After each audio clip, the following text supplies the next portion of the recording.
Good afternoon. We're gonna make our Miami mango cooler. We're gonna use our Sandy Fit mango cilantro rum.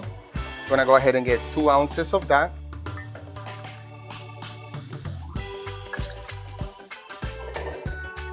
We're gonna do 3/4 of an ounce of triple sec.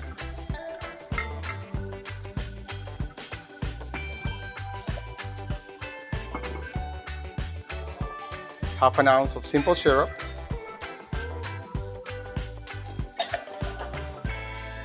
Half an ounce of freshly squeezed lime juice, and 1 full ounce of mango nectar.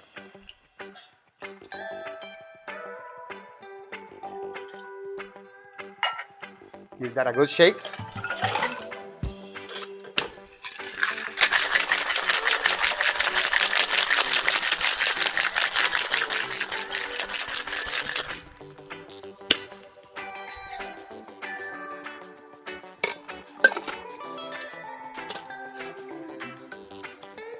Strain that over fresh ice, and we're gonna top it off with a little bit of soda water.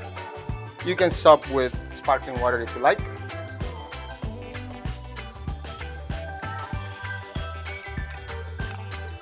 Gonna garnish with a dehydrated lime. Cheers, everyone.